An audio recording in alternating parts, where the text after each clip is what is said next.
Muito bem, meus irmãos, a paz do Senhor, estamos de volta, tudo bem com vocês? Espero que sim. Olha só, meus irmãos, no vídeo de hoje estaremos falando aqui sobre as 10 pragas do Egito. Vamos conhecer hoje um pouco mais sobre essas 10 pragas que Deus enviou ali no Egito devido ao endurecimento do coração do faraó e não querer deixar o povo de Deus sair ali para adorar a Deus no deserto, amém? Pois bem, então vamos começar aqui com a primeira praga. Mas antes eu já quero pedir para você deixar o seu like, inscrever-se aqui no nosso canal e ativar o sininho de notificações.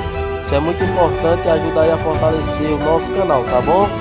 Pois bem, a primeira praga foi sangue.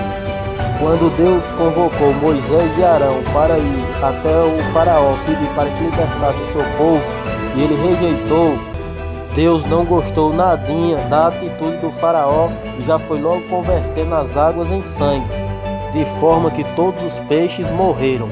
Mas o faraó, achando que fosse pouca coisa, pediu para que os seus magos ali também transformassem as águas em sangue, usando a força das trevas.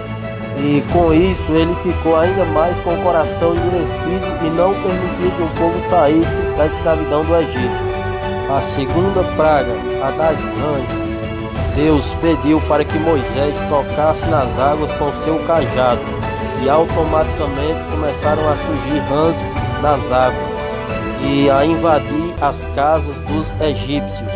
Mas de novo os magos do faraó fizeram com que aparecessem rãs com as suas magias. Para os egípcios, as rãs estavam associadas à deusa da fertilidade e elas apareciam quando o rio Nilo estava cheio. Mas eles perceberam que nunca tinha aparecido tantas rãs como daquela vez que Deus ordenou que elas surgissem. Em vez de ser um símbolo de bênção, Deus converteu num grande problema para aquela nação. A terceira praga, piolhos. Deus mandou que Moisés tocasse no pó e surgiram vários piolhos que se apossaram daquelas pessoas e dos animais em toda a terra do Egito. E dessa vez os magos do faraó não conseguiram fazer o mesmo.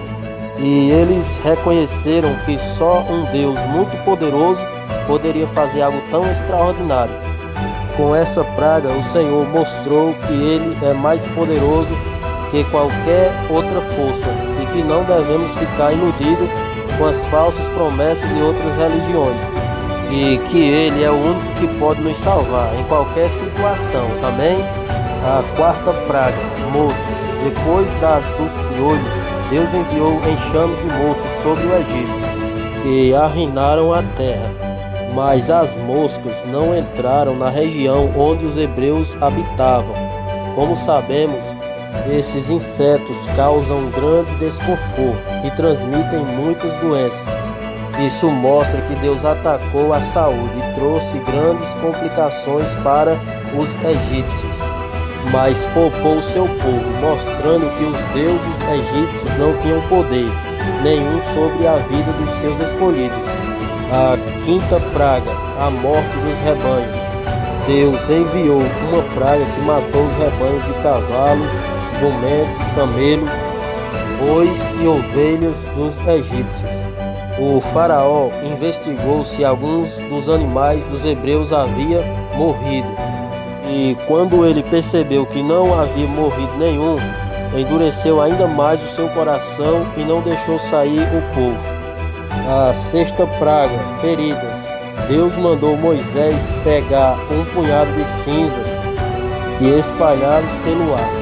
Quando Moisés fez isso, surgiram graves feridas, muita dor e sofrimento nos egípcios e nos animais. Até os magos de Faraó foram atingidos com essa praga. Eles clamaram para que os seus deuses da saúde os curassem, mas nenhum deles foi capaz de desfazer o que Deus havia feito.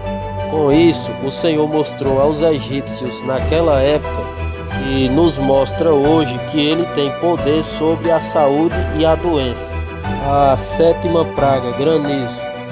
Moisés avisou o faraó que Deus iria mandar uma terrível tempestade de granizo sobre o Egito. Alguns dos conselheiros do faraó ouviram aquele aviso e ficaram com muito medo e protegeram seus escravos e rebanhos antes da tempestade. Mas todos os que ficaram no campo morreram com a força do granizo. Junto com as plantas, com a tempestade de granizo, Deus humilhou os deuses egípcios da colheita e do clima, provando que a natureza obedece Ele. Para nós também, o Senhor mostra que todos aqueles que ouvem a sua palavra e fazem a sua vontade são poupados nos dias maus, já aqueles que o desprezam causam a sua própria destruição. Oitava praga, gafanhoto. Moisés avisou a Faraó que Deus iria mandar gafanhotos sobre o Egito, e os conselheiros do Faraó lhe imploraram para libertar os hebreus, para que a terra não fosse mais devastada. Mas o Faraó se irritou com Moisés e Arão e os expulsou da sua presença. Surgiram então tantos gafanhotos que o céu se escureceu. Toda a vegetação que restava foi destruída.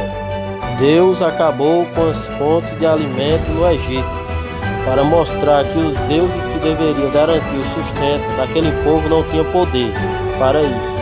Da mesma forma, Ele nos mostra que Ele é responsável pelo nosso sustento e tem poder para dar e tirar. Quando entregamos a nossa vida ao Senhor Jesus, recebemos tudo o que precisamos para viver. A nona praga, trevas. Deus mandou Moisés estender as suas mãos para o céu, e trevas muito densas cobriram o Egito durante 3 dias. Ninguém podia ver nem fazer nada, apenas os hebreus tinham luz. Os egípcios celebravam a luz do amanhecer, como sendo um ato de vitória do Deus Sol sobre a serpente do caos e das trevas. Quando aquelas trevas cobriram o Egito, isso mostrou claramente o quanto Deus é poderoso. Que o Deus Ra, além disso, os faraós eram considerados descendentes de Ra, e por isso teriam poderes sobre todas as outras pessoas. Mas durante aqueles dias o faraó ficou fragilizado por causa da escuridão e nada pôde fazer. Deus mostrou que Ele tem poder e que tudo o que fazemos depende dele. Deus é soberano sobre toda a nossa vida. Ele é a luz daqueles que o amam. Os que rejeitam vivem nas trevas. Também a 10ª praga, a morte dos primogênitos. De noite Deus passou pelo Egito e matou o primeiro filho de todas as famílias egípcias e as primeiras crias de todos os rebanhos. Somente os hebreus que tinham colocado o sangue dos cordeiros oferecido a Deus nos batentes de suas portas não sofreram perdas. A 10ª praga foi um ataque a todo o Egito, e o seu futuro, o primeiro filho era o herdeiro principal e sinal de continuidade dos pais. Por isso, depois que o faraó perdeu seu filho, ele finalmente libertou os hebreus, que deixaram o Egito rumo à terra prometida. Deus mais uma vez nos mostra que Ele é o único que tem poder sobre tudo e sobre todos. O sangue do cordeiro na porta era um sinal para que a morte não entrasse. Da mesma forma, somos libertos da morte, da condenação eterna, através do sangue de Jesus, quando nos arrependemos de nossos pecados e cremos no seu sacrifício. Amém? Então esse é o nosso vídeo de hoje. Que Deus abençoe a todos e até as nossas próximas mensagens. Peço a você que deixe o seu like para estar aí nos apoiando e nos ajudando na propagação do Evangelho, tá certo? Então eu vou ficando por aqui. Um forte abraço a todos e até os nossos próximos vídeos, se assim o Senhor nos permitir.